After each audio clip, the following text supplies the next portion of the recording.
Right, 1st of November 2025.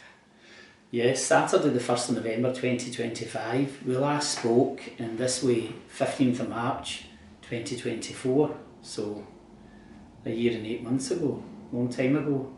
And a lot has happened in that time. If we go back to March 2024, fast forward 9 months from there, I'd finished my chemo successfully in March 2024, things were looking good, I was feeling good, I felt really well. And I continued to feel well for the next 9 months until December 2024 when a rise in my PSA showed that the chemotherapy had, according to my oncologist, failed. I don't like that word failed because I would probably give my chemo now a C minus. Did it buy me some time? Well, I seemed to be well for 9 months. And the experience of it was so dramatic in a way, not traumatic, dramatic, that I'm really glad I had the chemo. It's strange because chemo was always something that scared me. I thought I'd rather die than have chemo because it was counterintuitive, it knocks hell out of you and then the cancer comes back. which in my case it treated me very gently and then the cancer came back. So December 2024 I got the news that the chemo had failed, that my cancer had become castration resistant. I didn't know whether to laugh or cry, so that was bad news. That was the news that I got last Christmas. Actually, I got the full news on Christmas Eve that it didn't look good and there weren't very many other options on the table. That was not a good time for me. Although you soldier on, because once you've had the bad news that you've got metastatic cancer, the big M, and you know you're never going to hear the dreaded words, the cancer's come back, because it's not going anywhere. So that sugared the pill a little bit, ironically. Then in January 2025 I got a phone call from my oncologist in a slightly deadpan voice, so I wasn't sure what to expect, to say that I had been accepted for this new treatment, and this treatment's called, in the States it's called Pluvicto. It came out of Chicago University. Over here it's called lutetium-177. It's a radioactive isotope that targets the cancer cells much more directly than the chemo does. So it's a step up from the chemo, but in order to qualify for it you have to be a failure. The chemo has to have failed in the androgen deprivation therapy, also known as hormone therapy, also known as chemical castration, has to have failed too. So it's the reward for failure, if you like, and I called it the lock-in after last orders because it seemed like it was last chance saloon. But I was told that I was getting this treatment starting in March right through till November, and that treatment finished yesterday. So today is the 2nd anniversary of the chemo beginning, 4 months of chemo, and it was at the end of those 4 months of chemo that I did the last presentation like this, or the last recording like this. But here we are, 2 years down the line from the chemo, almost a year down the line from the chemo, being told that the chemo had failed, and at the end of an 8-month process of this lutetium, 6 doses every 6 weeks. So it's really been an adventure, a real journey, as the metaphor has it, or expedition into the unknown.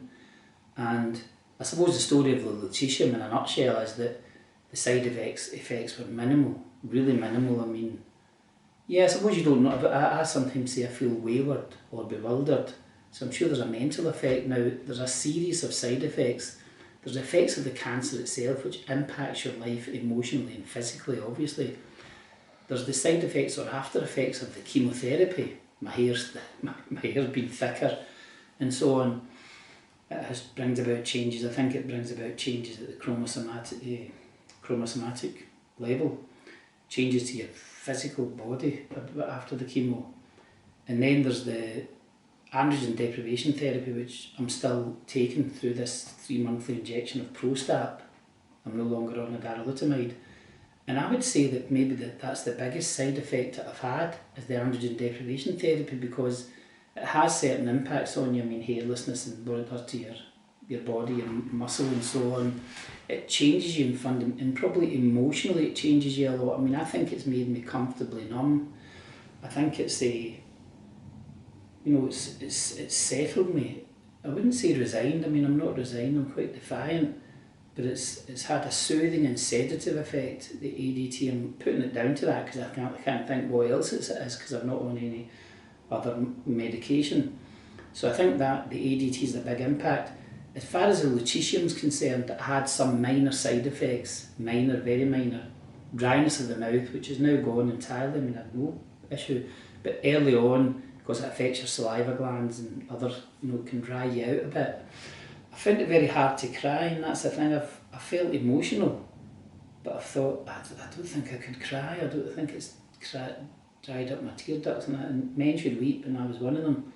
So that's definitely had an effect. But I think, so I would put between the cancer, the chemo, the androgen deprivation therapy, as it's called, and the lutetium-177, I would say it's the androgen deprivation therapy that's had the biggest impact on my life. And the lutetium-177, it was given by an injection in the arm, an infusion. They put in the cannula, they put in some saline solution, and then in goes lutetium through a little vial. I mean, because it's radioactive, it's all very carefully handled, and we're kind of walled off and so on. But yeah, that was an experience too. I mean, I know it's a strange thing to say. I mean, my mother used to say of anything that happened, it's always an experience. And it is an experience, it's a roller coaster ride, but it is an experience, and to experience that feeling, and obviously the isolation was different because we had to sleep separately and we use the toilet separately. I had to sit down when I pee, I flush the toilet twice and so on, and I can't be near pregnant women or the grandkids or yourself for a period of time, which is about 5 days or a week or so. It's longer initially, and then so I get this treatment has been a pattern, which is I get it on a Friday morning, I always get the chemo on a Wednesday. I get the lutetium-177 at Gap Naval in the nuclear medicine department on a Friday morning, and then that Monday I get my bone scan. So they've got a series of bone scans, and I've not seen, I think I got sight of one bone scan. And what they do now that the treatment's ended is they look at the first scan and the last scan just to see what impact it's had. I'm seeing one of my oncologists, I have two oncologists, but the person who's overseeing this treatment, David Colville, I see him on the 17th of November, and I'm sure he'll get some heads up news on what's happening there, what's happened with that treatment. And then on the 5th of December, I see my other oncologist, my regular oncologist who's been there from the beginning, Dr. Venugopal Bala, and I see him on the 5th of December, and I'm sure he'll tell me then what the outlook is, what the prognosis is. He'll confirm how the treatment's gone from all the evidence, the blood tests and bone scans, and then we'll see where we are, whether there's going to be a period of, basically a period of getting peace from treatment, or whether there's going to be a new treatment in the works somehow. But I would say, I mean, I feel lucky, that's the word I would use for all of that. For all of my treatments, well, there've been hiccups, as you know, early on with the androgen deprivation therapy. I had a couple of kind of fever, a couple of reactions. But all that seems to have settled now. I feel very, as my phrase would be, I feel sanguine as a penguin. I'm very happy just now, and very, there's not a better word than, I feel at peace. I do really, I feel at peace, and my home life is absolutely fantastic. We moved house in the middle of this lutetium-177, and that's been a brilliant thing. I just feel really happy. My outlook's so much improved. I suppose the big thing that happened the last year was I retired. We had a big leaving do, a big thing called collaborations in May 2024, and then in September 2024. I said this at my last session, after the last session of the chemo on the 15th of March 2024. I said that I'd made this decision when my chemo finished, that I was going to retire, and that was a scary thought. As soon as I was diagnosed, I was clinging for grim life onto the university. It was my anchor. But after a period of time, I thought, I can't continue to do this, and there's more important things to do. Having cancer is a full-time job. There's so much admin and so much stuff. Retiring last September was a brilliant thing. I'm now 14 months into my retirement. Life couldn't be better, just to free up all that time in your head and to be able to do, to look after yourself, to shop and to cook. I mean, I've got a very limited repertoire with the cooking, as you know, but I like to get up and make the breakfast in the morning and so on. I love doing those things. I mean, I got up earlier now than I did when I was working. And Yeah, life is good. So see, that's me at the end of the second treatment. Let's see what the future brings. Bring it on. Thank you.